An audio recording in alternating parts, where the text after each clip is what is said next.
Hello everyone. सो आज के topic में हम पढ़ने वाले हैं electrophile and nucleophile. Organic chemistry का टॉपिक है, क्लास 11th में बच्चों को पढ़ाया जाता है और बेसिकली ना बहुत सिंपल और बहुत फंडामेंटल है ऑर्गेनिक केमिस्ट्री का। तो अगर आपको ऑर्गेनिक केमिस्ट्री आगे कंटिन्यू करनी है, अच्छे से सीखनी है और उसके ऊपर एक अच्छा स्ट्रॉन्ग ग्रिप बनाना है, तो ये छोटे छोटे टॉपिक्स आपको कवर करने बहुत ज़रूरी हैं। तो चलिए फिलहाल आज का जो टॉपिक है इलेक्ट्रोफाइल एंड न्यूक्लियोफाइल, मैंने नोटिस किया है कि कई बार बच्चे जो हैं इस टॉपिक में थोड़े कमज़ोर होते हैं और उस वजह से उनका रिएक्शन मैकेनिज्म वाला पार्ट या आगे ऑर्गेनिक केमिस्ट्री वाला 11th और 12th का पार्ट जो है वो अच्छे से जमता नहीं है, बनता नहीं है ना।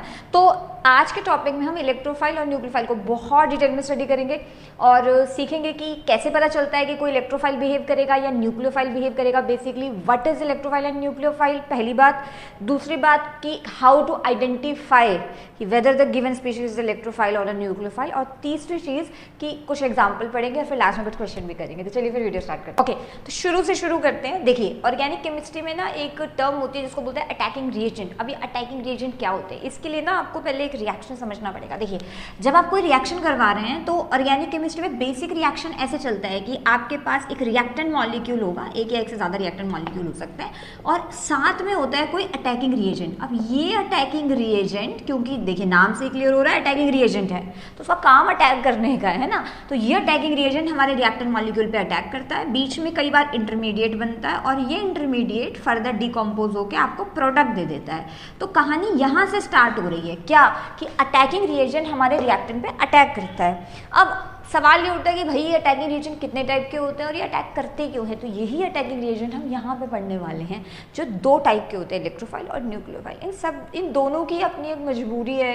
एक ज़रूरत है, इसलिए बेचारे अटैक कर रहे हैं किसी और पे। ठीक है, तो चलिए देखिए, सबसे पहले आ जाते हैं इलेक्ट्रोफाइल पे। तो इलेक्ट्रोफाइल इज बेसिकली, जैसे नाम से पता चल रहा है, इलेक्ट्रो का मतलब है इलेक्ट्रॉन और फाइल का मतलब है लविंग। इलेक्ट्रोफाइल ऐसी केमिकल स्पीशीज होती हैं जो एक्चुअली इलेक्ट्रॉन लविंग हैं। देखिए, आप कोई चीज़ लविंग क्यों होंगे, आप सिंपल सी बात है कि चोर चोर, ठीक है, चोर मनी लविंग है, तभी वो ऐसी जगह पे अटैक करेगा जहाँ मनी ज़्यादा है ना। तो हमारे ये इलेक्ट्रोफाइल कौन है, इलेक्ट्रॉन लविंग है। देखिए, केमिस्ट्री पढ़ रहे हैं आप, तो केमिस्ट्री में आप पैसों की बात नहीं करते, केमिस्ट्री में आप बात करते हैं इलेक्ट्रॉन्स की। जैसे हमारे लिए पैसे ज़रूरी हैं, इनके लिए इलेक्ट्रॉन ज़रूरी हैं, तो किसी के पास इलेक्ट्रॉन ज़्यादा हैं, कम हैं, इसी के अकॉर्डिंग उसका नेचर डिसाइड होता है। तो electrophile electron loving chemical species है ना। सिमिलरली न्यूक्लियो का मतलब होता है न्यूक्लियस और फाइल का मतलब होता है लविंग। तो न्यूक्लियोफाइल न्यूक्लियस लविंग है। अभी न्यूक्लियस कहाँ से आ गया वर्ड, देखिए हमारे पास जब आप एटम को देखते हैं तो एटम के अंदर बीच में एक सॉलिड पार्ट होता है जिसको आप न्यूक्लियस कहते हैं ना, बाहर इलेक्ट्रॉन घूमते रहते हैं। तो न्यूक्लियस पे पॉजिटिव चार्ज होता है, जैसे कि आपको पता है उसके अंदर प्रोटॉन न्यूट्रॉन रहता है, तो न्यूक्लियस पॉजिटिवली चार्ज है। तो मैं इसे ऐसे भी बोल सकती हूँ कि ये पॉजिटिव लविंग स्पीशीज हैं। अब यहाँ पे दोबारा आ जाते हैं कि इलेक्ट्रोफाइल क्या है। तो पहली बात तो ये कि ये इलेक्ट्रॉन लविंग है ना, मतलब इन्हें इलेक्ट्रॉन चाहिए कहीं से। तो एक पॉइंट तो ये हो गया, they are electron loving chemical species. अच्छा, क्योंकि ये इलेक्ट्रॉन लविंग है, इन्हें इलेक्ट्रॉन पसंद है, तो ये कहाँ पे अटैक करना चाहेंगे, जहाँ इलेक्ट्रॉन ज़्यादा है। क्योंकि अगर मुझे चॉकलेट पसंद है तो मैं कहाँ अटैक करूंगी, जहाँ चॉकलेट ज़्यादा है। आई मीन ऑब्वियस सी बात है ना, कमी है ना मेरे पास, क्या करें। तो क्योंकि खुद इलेक्ट्रॉन लविंग है, इसलिए हमेशा किस जगह पे अटैक करना पसंद करते हैं, जहाँ पे इलेक्ट्रॉन बहुत ज़्यादा है, यानी कि दे attack at electron rich site, यानी कि ये अमीर जगह पे अटैक करते हैं। अमीर से मतलब मेरा कि जहाँ पे इलेक्ट्रॉन बहुत ज़्यादा है वहाँ अटैक करना पसंद करते हैं ना। तो एक पहली बात हो गई, इलेक्ट्रॉन लविंग है, attack at electron rich site या हाई इलेक्ट्रॉन डेंसिटी साइट, और generally they are electron deficient. ये खुद थोड़े से गरीब होते हैं, गरीब मतलब इलेक्ट्रॉन की गरीबी है ना, ये मतलब है गरीब है, पैसे वाला गरीब नहीं है। ये केमिस्ट्री में पैसे वाला गरीब नहीं होता कोई, इलेक्ट्रॉन का गरीब होता है ना। तो electrophile they are generally word आया है क्योंकि मोस्टली ऐसा देखने को मिलता है, एक दो एक्सेप्शन हो सकते हैं वैसे। Generally they are electron deficient, generally ये इलेक्ट्रॉन डेफिशिएंट नेचर के होते हैं, मतलब इनके पास इलेक्ट्रॉन की कमी होती है, कमी है तभी अटैक कर रहे हैं, है ना। अच्छा, इसके अलावा एक और पॉइंट, क्योंकि ये ऐसी जगह पे अटैक करना चाहते हैं कि इलेक्ट्रॉन ज़्यादा हो, तो इसलिए they have a strong tendency to accept electron. इनकी बहुत स्ट्रॉन्ग टेंडेंसी होगी इलेक्ट्रॉन को एक्सेप्ट करने की। They have a strong, they accept electron, ये accept lone pair of electron, क्योंकि ये lone pair of electron accept करते हैं। और आपने पढ़ा होगा, पहले मैंने प्रीवियस वीडियोस में बहुत बार बताया हुआ है, एक बार मैं दोबारा बता देती हूँ। यहाँ पे आप नोट कर लेना कि हमारे पास एक होता है लुईस एसिड, एक होता है लुईस बेस। दो स्पीशीज होती हैं, लुईस एसिड और लुईस बेस। कौन लुईस एसिड होगा? लुईस एसिड एक ऐसी केमिकल स्पीशीज होगी जो लोन पेयर एक्सेप्ट करती है, उसको लुईस एसिड बोलते हैं। तो accept lone pair, lone pair gain कह लीजिए, एक्सेप्ट कह लीजिए, जो आपको सही लगे वो कह लीजिए। ये लोन पेयर गेन करते हैं। और लुईस बेस वो होते हैं जो डोनेट करते हैं लोन पेयर को, बहुत ज़्यादा इलेक्ट्रॉन होते हैं इनके पास, फालतू होते हैं ना। तो मैंने आपको एक ट्रिक भी बताई थी कि A for acid, A for accept, acid always accept electron ना। तो क्योंकि इलेक्ट्रोफाइल जनरली वहाँ अटैक करते हैं जहाँ पे इलेक्ट्रॉन ज़्यादा हैं, बेचारे खुद गरीब हैं, इसीलिए इनकी टेंडेंसी रहती है कि लोन पेयर एक्सेप्ट कर लेते हैं, accept lone pair of electron. और जो lone pair of electron accept करता है वो हमेशा क्या होता है? लुईस एसिड होता है ना। तो hence they behave as Lewis acid, इसीलिए हमेशा लुईस एसिड की तरह बिहेव करते हैं। ओके, तो अब बात करते हैं इलेक्ट्रोफाइल्स के एग्जाम्पल्स की। तो एग्जाम्पल के साथ साथ मैं आपको टाइप भी बता देती हूँ, ठीक है। जनरली हम इसे दो कैटेगरी में डिवाइड करते हैं। एक हमारे पास होते हैं पॉजिटिवली चार्ज स्पीशीज़ जिन पे पॉजिटिव चार्ज होगा, और एक हमारे पास होंगे न्यूट्रल स्पीशीज़ जो चार्ज नहीं कैरी करेंगे बट हाँ वो इलेक्ट्रोफाइल बिहेव करेगी। अब कैसे पहचाने न्यूट्रल को, वो तो चलो बात की बात है, पहले मैं आपको पॉजिटिव चार्ज वाले बता देती हूँ। देखिए पॉजिटिव चार्ज के अंदर एग्जांपल आ जाएगा H positive, Br positive, Cl positive, I positive, है ना। इसके अलावा आपके पास आ सकता है कोई भी अल्काइल यानी कि CH3 पॉजिटिव, बेसिकली कोई भी कार्बोकटायन आप कह सकते हैं, अल्काइल ग्रुप कार्बोकटायन इसके अंदर आ सकते हैं। ये सारे पॉजिटिवली चार्ज स्पीशीज होंगे। और इसके अलावा NO पॉजिटिव, NO2 पॉजिटिव, ये भी इसके अंदर आ सकते हैं। तो ये कुछ पॉजिटिवली चार्ज की स्पीशीज है। यहाँ पे मैं आपको एक चीज़ बता देती हूँ कि ज़रूरी नहीं है कि पॉजिटिव चार्ज है तो इलेक्ट्रोफाइल होगा। क्यों?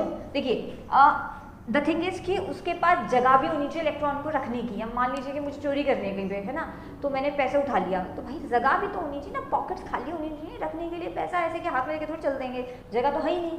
तो इलेक्ट्रॉन एक्सेप्ट करने के लिए एम्प्टी ऑर्बिटल्स भी होनी चाहिए। तो कौन बिहेव नहीं कर सकता? नोट, जो इलेक्ट्रोफाइल नहीं बिहेव कर सकते, H3O पॉजिटिव, ये इलेक्ट्रोफाइल नहीं हो सकता। इसके अलावा आपके पास NH4 positive, Na positive, calcium 2 positive, ये इलेक्ट्रोफाइल नहीं हो सकते। क्यों नहीं हो सकते? क्या दिक्कत है इनमें? क्योंकि इनके पास एम्प्टी ऑर्बिटल नहीं है। देखिए सोडियम और कैल्शियम को तो जरूरत ही नहीं है, उसका तो बेचारे का ऑक्टेट कंप्लीट हो गया, है ना। अगर बात करें इनकी तो इनके पास नो एम्प्टी ऑर्बिटल, इनके पास जगह नहीं है एम्प्टी ऑर्बिटल्स को रखने के लिए। तो मैं यहाँ लिख देती हूँ, यहाँ जगह नहीं है, मेरे पास भी जगह नहीं है एक्चुअली लिखने के लिए, ठीक है। नो एम्प्टी ऑर्बिटल, इसीलिए ये इलेक्ट्रॉन एक्सेप्ट नहीं कर सकते। तो ये थोड़ा समझना, ये एग्जांपल इंपॉर्टेंट है कि ये एम्प्टी ऑर्बिटल ना होने की वजह से इलेक्ट्रोफाइल नहीं बिहेव कर सकते, थोड़ा याद रखना, ठीक है ना। अब न्यूट्रल में आ जाते हैं। तो न्यूट्रल के अंदर हमारे पास एग्जाम्पल होंगे BF3, AlCl3, BeCl2। अब ध्यान से देखना कि ये सब गरीब हैं। क्यों गरीब हैं ये? क्योंकि बोरोन 3 बॉन्ड बना रहा है और एक बॉन्ड में 2 इलेक्ट्रॉन होते हैं। आपको याद रखना पड़ेगा कि एक बॉन्ड के अंदर 2 इलेक्ट्रॉन होते हैं और बोरोन यहाँ 3 बॉन्ड बना है। तो 3 2 जा 6, इसके पास 6 इलेक्ट्रॉन है, 3 2 जा 6, इसके पास भी 6 है, 2 2 जा 4, इसके पास 4 इलेक्ट्रॉन है। तो इनके पास 8 इलेक्ट्रॉन से कम है, बेसिकली 8 इलेक्ट्रॉन नहीं है ना। तो they have less than 8 electron, less than 8 electron, इसीलिए ये बिहेव करेंगे एज इलेक्ट्रोफाइल। कमी है इनके पास इलेक्ट्रॉन की, इसीलिए इनको लविंग स्पीशीज के अंदर रखा है हमने ना। इसके अलावा आपके पास न्यूट्रल स्पीशीज के अंदर और एग्जांपल भी हो सकते हैं, जैसे SO3 हो गया, FeCl3 हो गया। तो क्या इनके पास भी कमी है इलेक्ट्रॉन की? एक्चुअली इनके पास एम्प्टी ऑर्बिटल है जिसमें इलेक्ट्रॉन ये रख सकते हैं, कंटेन एम्प्टी ऑर्बिटल। वैलेंस में चेक करनी है आपने, आपने सेंट्रल एटम में चेक करनी है। सेंट्रल एटम के पास एम्प्टी ऑर्बिटल है, that's why they can accept electron, इसीलिए ये इलेक्ट्रोफाइल होंगे। अच्छा, इसके अलावा अगर किसी के पास पाई बॉन्ड है इलेक्ट्रोनेगेटिव एटम के साथ, जैसे CO2 हो गया या C डबल बॉन्ड O हो गया। अब यहाँ पे आपके पास कार्बोनाइल ग्रुप बोलते हैं इसको ऑर्गेनिक केमिस्ट्री में, ये भी इलेक्ट्रोफाइल बिहेव करता है। क्यों बिहेव करता है? क्योंकि यहाँ पे कार्बन इलेक्ट्रोनेगेटिव एटम के साथ बॉन्ड बना रहा है, pi bond with electronegative atom. तो अगर ये सिचुएशन आ गई, pi bond with electronegative atom अगर आ गया तो वहाँ पे वो भी इलेक्ट्रोफाइल है। तो ये मैंने 3 कैटेगरी लिखी है। पहली जिनके पास 8 इलेक्ट्रॉन नहीं है, उससे कम है। दूसरा जिनके पास एम्प्टी ऑर्बिटल्स हैं इलेक्ट्रॉन को एक्सेप्ट करने के लिए, और तीसरा जिसमें पाई बॉन्ड बन रहा है इलेक्ट्रोनेगेटिव एटम के साथ। तो इन 3 सिचुएशन में भी वो इलेक्ट्रोफाइल बिहेव करेगा। ओके ना, वैसे ETC हो सकता है, मतलब और भी एग्जाम्पल हो सकते हैं, मैंने इतना ही लिखा है ना। अब दूसरी तरफ आ जाते हैं विच इज न्यूक्लियोफाइल। तो देखिए न्यूक्लियोफाइल उल्टे हैं, जैसे इलेक्ट्रोफाइल गरीब है ना, electrophile are electron deficient. Again मैं बता रही हूँ केमिस्ट्री पढ़ रहे हैं, केमिस्ट्री में गरीबी से मतलब है इलेक्ट्रॉन की कमी। तो जैसे आप इलेक्ट्रोफाइल को गरीब कह सकते हैं, न्यूक्लियोफाइल को आप अमीर कह सकते हैं। अमीर मतलब जिसके पास इलेक्ट्रॉन है, ठीक है, अमीर है ये। तो अब यहाँ पर पहली बात, ये न्यूक्लियस लविंग स्पीशीज होती है, पॉजिटिव लविंग है। तो क्योंकि पॉजिटिव लविंग कब होंगी वो, जब वो खुद अमीर है, यानी कि जब वो खुद नेगेटिवली चार्ज होंगी तभी वो पॉजिटिव लविंग होंगी ना। तो इसमें मेन पॉइंट क्या क्या कवर हो रहे हैं, पहला दे आर इलेक्ट्रॉन लविंग, तो उसका ऑपोजिट लिख लेंगे, they are nucleus loving chemical species. अगर आप इलेक्ट्रोफाइल समझ गए हैं तो न्यूक्लियोफाइल समझना इज वेरी इजी, जस्ट इसका ऑपोजिट चलता है ना। क्योंकि ये खुद अमीर है तो ये कहाँ अटैक करेंगे, गरीबों पे। गरीब अमीर पे अटैक करेगा, अमीर गरीब पे अटैक करेगा, है ना। तो दे attack at electron rich side. Electrophile हमेशा अमीर जगह पे अटैक करते हैं, तो न्यूक्लियोफाइल हमेशा वहाँ अटैक करेंगे जहाँ पे गरीबी है। Basically they attack at electron deficient side, attack at electron या ऐसे कह सकते हैं attack at low electron density side, जहाँ पे इलेक्ट्रॉन डेंसिटी कम होगी। Attack at low electron density side, यानी कि डेफिशिएंट साइड पे अटैक करेंगे, ये भी लिख सकते हैं आप, या जहाँ पे इलेक्ट्रॉन कम है वहाँ अटैक करेंगे, है ना।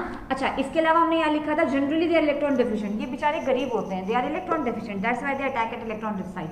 पर न्यूक्लियोफाइल्स अमीर है, यानी कि जनरली तो नहीं, ये तो होते ही हैं, they are electron rich in nature, ये रिच नेचर के होते हैं, बहुत ज़्यादा इलेक्ट्रॉन के पास, बहुत ज़्यादा तो नहीं बट हाँ इलेक्ट्रॉन है ना। इनका काम होता है इलेक्ट्रॉन एक्सेप्ट करने का, इलेक्ट्रोफाइल का, है ना, जैसे हमने अभी पढ़ा, क्योंकि इनको ज़रूरत है इलेक्ट्रॉन की। इनका काम है इलेक्ट्रॉन डोनेट करने का, क्योंकि फालतू इलेक्ट्रॉन है, यानी कि they donate lone pair of electron, ये lone pair of electron donate करते हैं, हेंस एक्ट एज, इसीलिए। अच्छा याद कीजिए, जो लोन पे डोनेट करता है वो क्या होता है, मैंने अभी बताया था, लुईस बेस, इसीलिए they act as Lewis base, hence act as Lewis base. तो ये कुछ इंपॉर्टेंट पॉइंट हैं इनके बारे में, मैंने ये मार्क कर दिए। ओके, तो अब आ जाते हैं इसकी टाइप पर, एग्जाम्पल्स पे। तो एग्जाम्पल्स टाइप से ही समझ लेते हैं, ये भी 2 टाइप। अच्छा, मैं आपको एक बहुत सिंपल सी बात बताती हूँ, न्यूक्लियोफाइल होने के लिए एक ही चीज़ चाहिए, न्यूक्लियोफाइल होने के लिए एक ही चीज़ चाहिए, उसके पास लोन पेयर होना चाहिए बस। अगर उसके पास लोन पेयर है तो भाई वो अमीर है, इसमें कोई शक वाली बात नहीं है, कंटेन लोन पेयर, उसके पास लोन पेयर होना चाहिए, ठीक है। ऑब्वियसली चार्ज तो पॉजिटिव नहीं होना चाहिए, नेगेटिव चार्ज होना चाहिए, ये भी आपने ध्यान रखना है ना। अब देखो टाइप पे आ जाते हैं। अब टाइप पे इसमें भी 2 कैटेगरी हैं, एक है न्यूट्रल और एक है नेगेटिव चार्ज। और पहले मैं यहाँ नेगेटिव लिख देती हूँ, नेगेटिव चार्ज वाले स्पीशीज, और दूसरे हो जाएंगे न्यूट्रल। नेगेटिव चार्ज के अंदर सारी स्पीशीज आ जाएंगी जिन पे नेगेटिव चार्ज होता है, जैसे Cl negative, Br negative, H negative, I negative, OH hydroxide, Cn cyanide, NH2 negative, NO2 negative भी इसका एग्जाम्पल हो सकता है, ETC, ये सारे एग्जाम्पल इसके अंदर आए नेगेटिवली चार्ज के अंदर।